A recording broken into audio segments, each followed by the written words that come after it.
revisi kurikulum dari Dinas Pendidikan Kabupaten Kota Timur.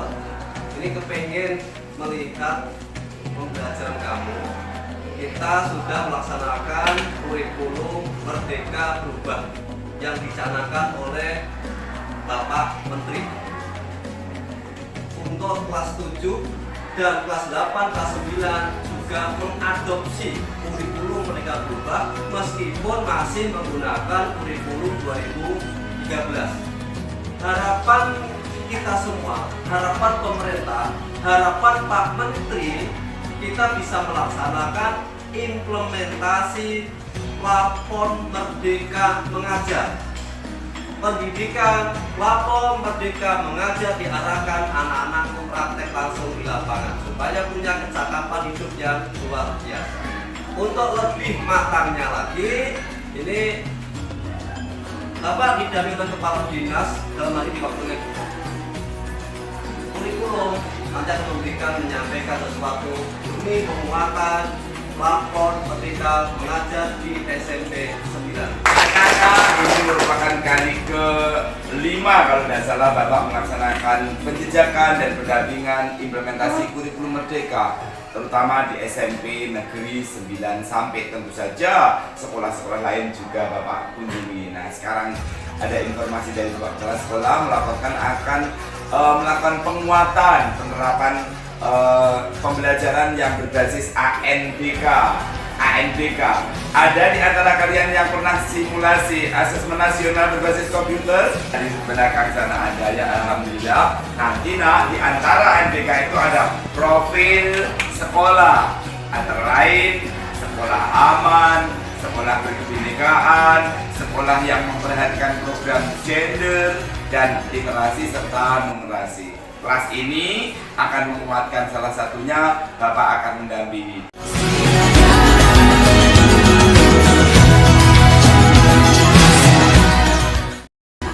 Kebinekaan yang bersifat globalisasi, di mana di dalam aksi nyata kita adalah bertoleransi. Kebinekaan yang global kita ambil dalam bidang keagamaan. Ada berapa agama di negara kita? Agama apa saja?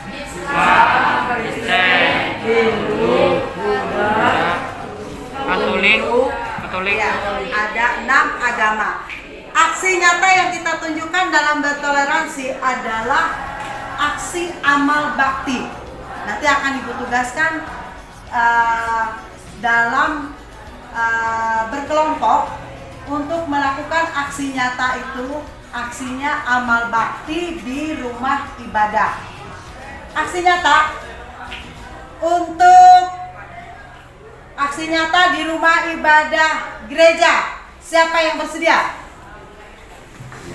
Oke Ibu, sebagai penjejakan bagus sekali Ibu ya. Ini nanti kegiatannya apa Ibu? Bersih-bersih. Oh, bakti sosial ya. Silakan lanjutkan Ibu, bagus sekali. Ya, lanjutkan. Silakan duduk. Oke. Kemudian bakti amal bersih-bersih di musola. Silakan berdiri. Iya. Silakan duduk. Kemudian bakti amal di wihara. Silakan berdiri. Khusus wihara Ibu. Ya, silakan untuk teman kalian yang akan melakukan. Jadi di Jalan Kopi itu ada wihara, di dekat rumah dinas pemerintah daerah di sampingnya kantor DPR itu juga ada. Sebaiknya nanti dibagi Ibu ya, jalan kan Ibu, ada lagi yang mungkin ke Balai Bahasa Arab atau yang lainnya silakan. Ya. Silakan duduk. Kemudian yang ingin bakti amal di Balai Bahasa Arab untuk Halingan, silakan berdiri. Ya, atau pertama Bapak Kepala Sekolah atas nama Dinas Pendidikan sangat bangga karena Balai Bahasa Arab ini tempat ibadah umat di Halingan itu adanya agak lumayan jauh ya. Nanti kalian bisa ke sana itu didampingi. Sebaiknya didampingi kepala sekolah gitu, Bapak gitu. Ya, oke, bagus. Didampingi oleh Ibu ya. Ya, alhamdulillah semoga program menanamkan kebinekaan di sekolah sekolah kita yang dipelopori oleh kelas berapa Ibu? 8R5 ini sukses. Tepuk tangan untuk kelas.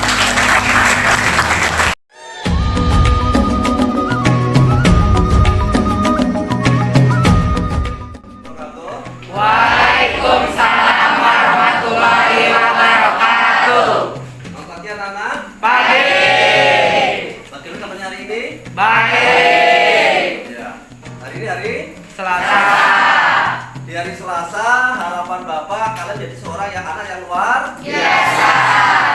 Nah, Bapak di sini memberikan motivasi ya ke kalian di dalam kurikulum Merdeka Belajar.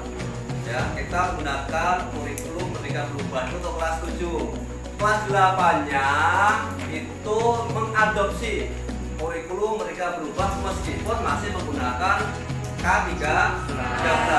Harapannya tetap ke arah kurikulum Merdeka Berubah. Dalam kurikulum Merdeka Berubah, kalian ini tidak hanya sekedar membaca, menulis, dan belajar itu, tetapi harus praktek nyata, aksi nyata, mengimplementasikan apa yang kamu pelajari di buku, di internet, dipraktekkan.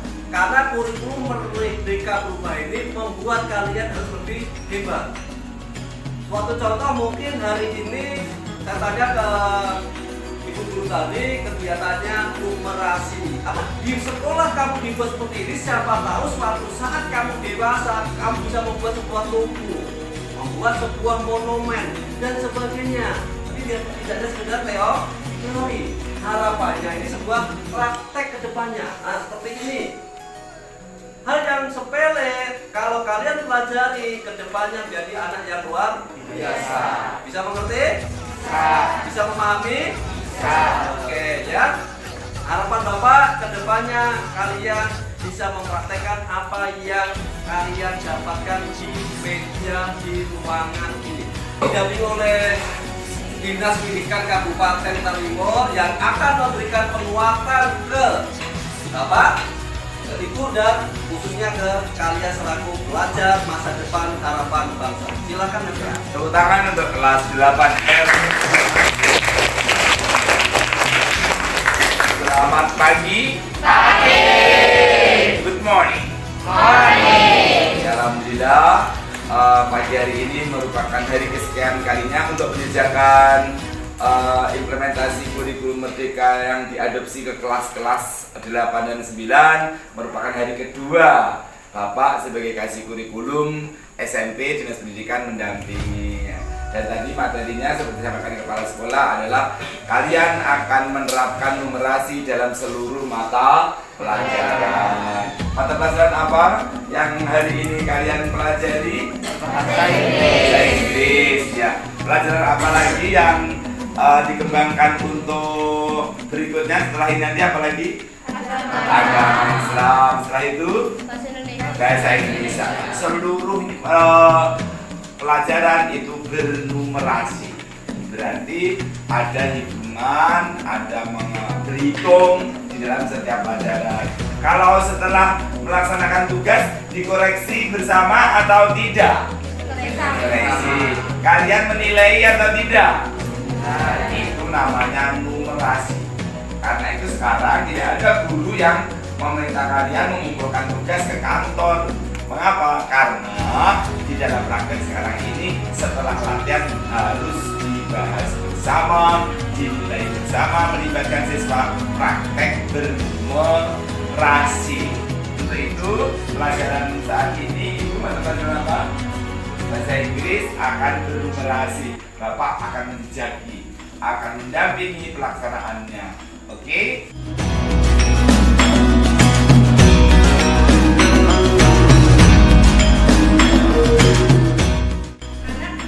D3.2 ini kita akan belajar tentang CAN dan code, tapi dibatasi tentang materi code aja ya. Untuk mempelajari materi ini ada beberapa rumusan yang sudah dijelaskan.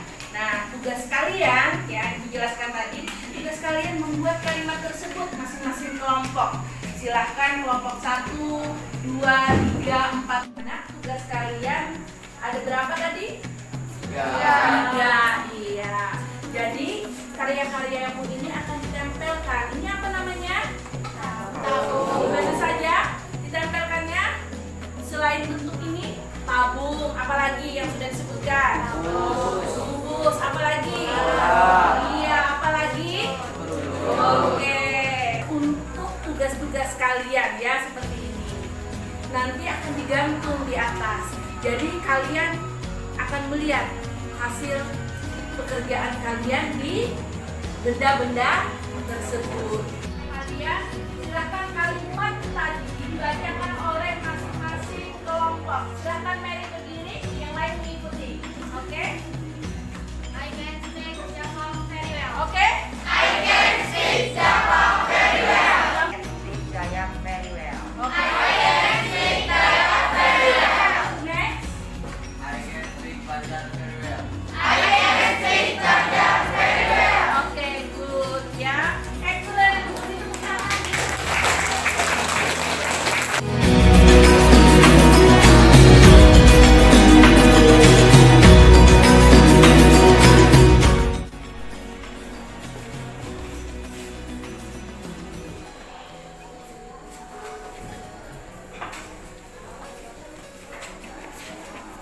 Selamat pagi anak-anak. Pagi. Bagaimana kabarnya? Luar biasa hebat. Iya. Nah, baiklah anak-anak, sebelum kita memulai pelajaran kita terlebih dahulu seperti biasa, kita akan dipandu oleh salah satu temannya untuk memimpin kita berdoa. Marilah teman-teman, sebelum kita memulai pelajaran, marilah kita berdoa menurut agama kita masing-masing. Berdoa dimulai.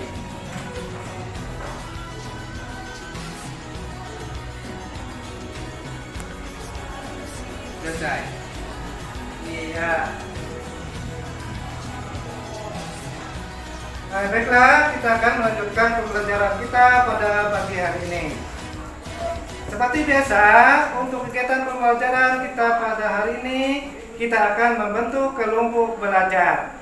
Karena sekolah kita sudah berwawasan gender, maka kita akan membentuk 5 kelompok belajar. Terdiri dari 3 kelompok putri sebagai ketuanya dan 2 orang dari putra sebagai ketua kelompoknya. Anggotanya bercampur saja, nanti kita hitung dari 1 sampai 5 ya.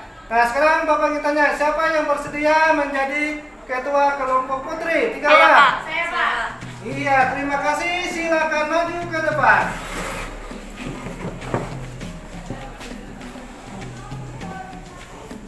Ya, nah sekarang teruskan siapa yang bersedia menjadi ketua kelompok putra? 2 orang. Iya, terima kasih. Silakan maju ke depan.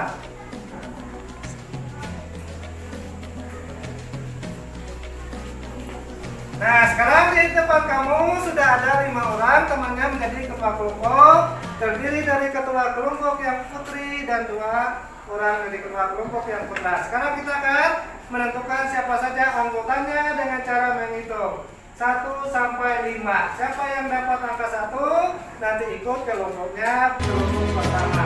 Mulai. 1, 2, 4.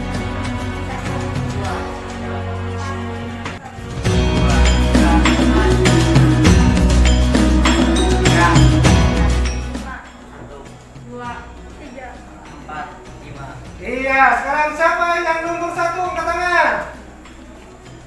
Nah, dan nanti yang nomor 1 ya akan membentuk kelompok 1. Anak-anak, sekarang Bapak persilakan yang menjadi ketua dan anggota kelompok 1 tadi, silakan maju ke depan.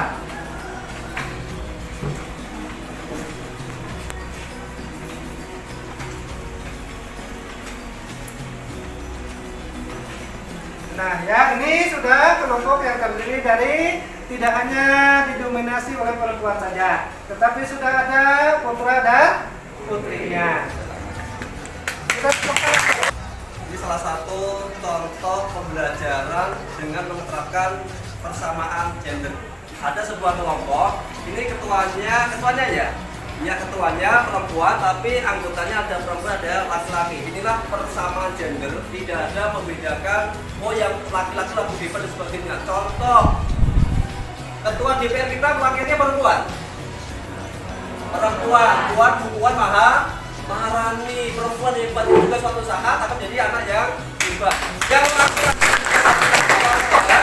Akasi Pradaya sudah memberikan pembelajaran, memberikan pendidikan ke anak tentang persamaan gender baik laki-laki dan perempuan di depan apapun, baik di depan hukum, di depan pendidikan maupun di depan kelas yang seperti yang diterapkan saat ini. Harapan saya kalian suatu saat nanti menjadi contoh teladan dan bisa memberikan pembelajaran ke teman-teman yang belum melaksanakan ini. Bisa diterima? Bisa mengerti? Bisa. Kalau bisa, maka tidak cukup. Makasih Pak Dayat. Assalamualaikum warahmatullahi wabarakatuh.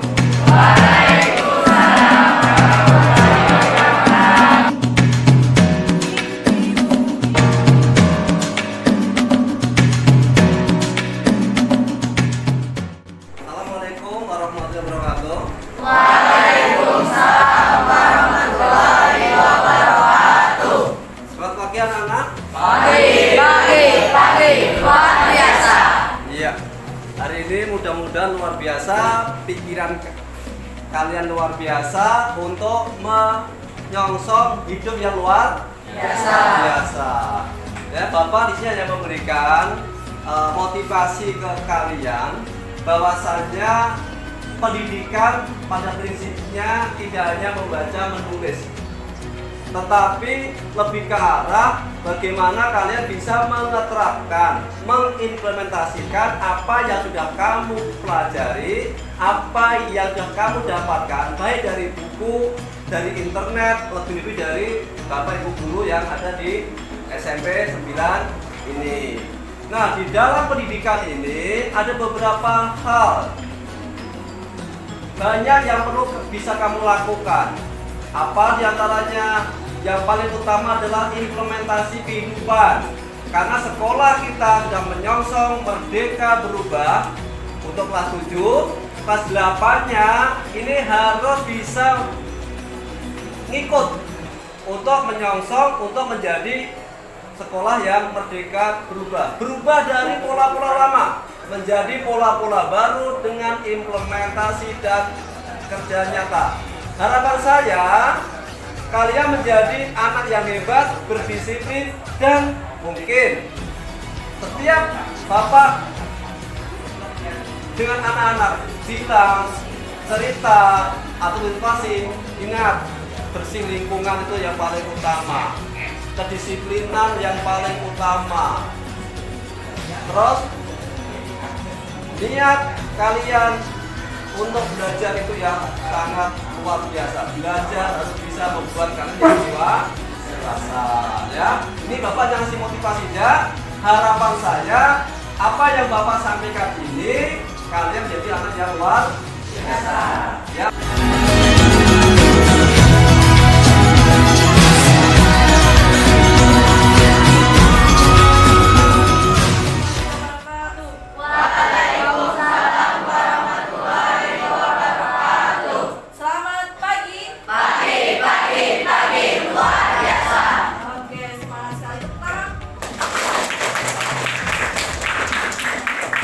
Pada hari ini kita akan mempelajari materi tentang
Bisa dibacakan? Taurat diturunkan kepada Nabi Musa alaihissalam. Yang kedua, apa tadi? Kitab apa yang kedua? Zabur diturunkan kepada Nabi Daud. Apa tadi sekalian semuanya? Yang pertama tadi kitab apa? Diturunkan kepada Nabi. Yang kedua, kitab Zabur diturunkan kepada Nabi Daud. Yang ketiga apa kita? Injil diturunkan kepada Nabi Isa alaihi salam. Yang terakhir kitab apa? Al-Quran diturunkan kepada Nabi besar tujuan kita, yaitu Nabi Muhammad Sallallahu Alaihi Wasallam.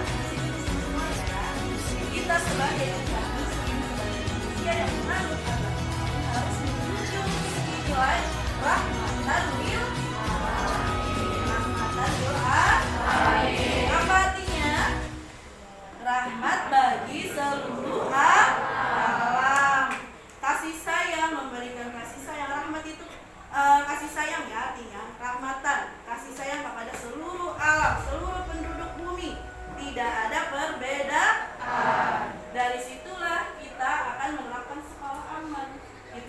Kita agama kita mempelajari tentang rahmatan lil alamin. Kita harus menjunjung tinggi nilai rahmatan lil alamin, kasih sayang kepada seluruh umat yang ada di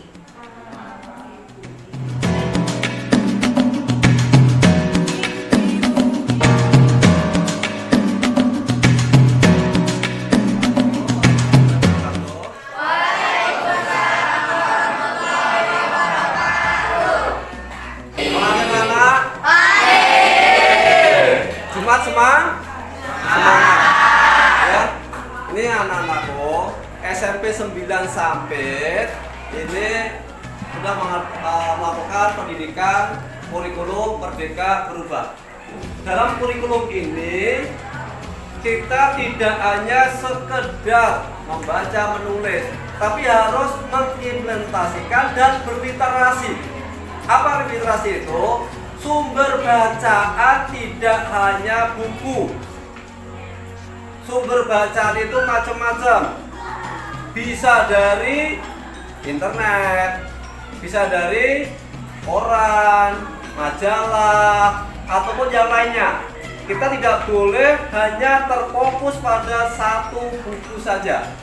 Karena kalau hanya terfokus satu buku, maka wawasan kita tidak akan berkembang. Sama aja, ibaratnya buku adalah jendela dunia. Ada yang bawa HP hari ini? Ada? Coba keluarkan. Ada? Keluarkan HP-nya. Angkat yang tinggi. Oke. Ya, ada yang buku yang lain, literasi yang lain mungkin? Woi, good. Agama ya? Oke ya, karena di Jumat mungkin ada literasi pembacaan agama. Oke, siap, bagus. Nah, artinya ini anak-anakku, bahwasanya pendidikan itu pada prinsipnya, pada konsepnya itu berbagai sumber pembelajaran harus digunakan. Apapun digunakan demi menyongsong kehidupan yang lebih baik. Ya anak-anakku, literasi hari ini kemungkinan akan menjadi lebih hebat, bermartabat dan di hari itu.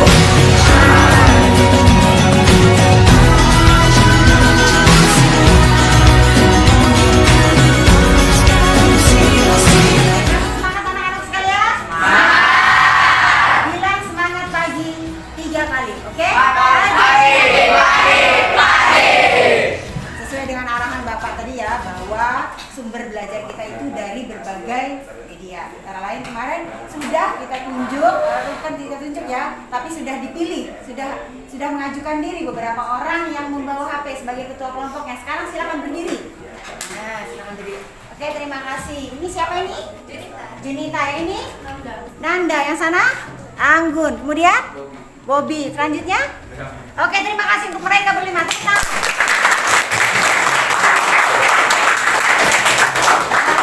Oke, cukup. Materi kita hari ini adalah mengenai tanah. Seperti yang kalian tahu ya, melakukan batuan untuk menjadi tanah itu ada yang membantunya, antara lain beberapa mikroorganisme, kemudian air, dan juga Perubahan suhu. Oke, perubahan suhu. Nah, jenis tanah yang baik untuk tanaman yang tumbuh itu harus mengandung 50% Mineral. kemudian 25% Air. 25%-nya lagi Organik. tangan untuk semuanya. Tentang astronomis atau geografi suatu daerah itu berbeda-beda, otomatis jenis tanahnya pun berbeda-beda. Nah sekarang buka di internet, cari di Google yang sudah ketua kelompok yang membawa HP, cari browsing ya, listen ya, apa saja jenis-jenis tanah yang ada di Indonesia. Oke, sudah Jessica? Junita, bukan Junita ya. Junita sudah dapat? Kemudian Dinda, Nanda sudah dapat? Anggun? Oke, sekarang kita mulai dari mana dulu ya? Nah, silakan. Jenis tanah yang pertama adalah Tanah redosol. tanah Redosol. redosol. Ya. Silakan. Tanah redosol adalah jenis tanah yang berbukit kasar sebagai hasil dari pengendapan. Jenis tanah redosol ini cocok untuk ditanami tanaman seperti padi, tebu, palawija, tembakau, dan sayuran. Oke, tepuk tangan untuk tanah redosol. Jadi tanahnya berbentuk kasar katanya ya, dan cocok untuk Ditanami tanaman. ditanami tanamannya padi. Kemudian siapa Nanda lagi? Nanda siap? Jenis tanah apa? Organosol. Organosol. Yang lain coba perhatikan. Jenis tanah organosol. Silakan. Tanah organosol adalah jenis tanah organik gambut yang persebaran tanah ini ada di Sumatera, Papua, Kalimantan, dan Jawa. Oke, tepuk tangan.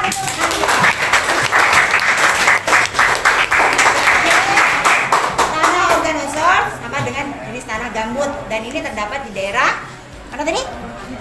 Sumatera, Papua dan Kalimantan. Selanjutnya siapa lagi? Anggun. Oke, silakan Anggun. Tanah aluvial. Tanah aluvial merupakan jenis tanah yang terjadi karena endapan lumpur, biasanya yang terbawa karena aliran sungai. Tanah ini biasanya ditemukan di bagian hilir karena dibawa dari hulu. Tanah ini biasanya berwarna coklat hingga kelabu. Persebaran tanah ini banyak tersebar di Indonesia dari Sumatera, Kalimantan, Sulawesi, Papua, dan Jawa. Oke, tepuk tangan. Dia menjelaskan tentang tanah aluvial. Lanjut, siapa lagi? Bobby, silakan Bobby. Tanah renjinga. Tanah renjinga adalah jenis tanah yang mempunyai kondisi amolit dan di bawahnya Papua. Persebaran tanah ini ada di Jawa, Sumatera, Sulawesi, dan Papua. Oke, terima kasih juga Bobby. Sumber belajar kita didapat dari Google Internet ya. Nah, semoga itu bermanfaat dan bisa menjadi bahan pelajaran buat kita semua. Karena materi pembelajarannya tetap berpacu kepada sumber belajar manapun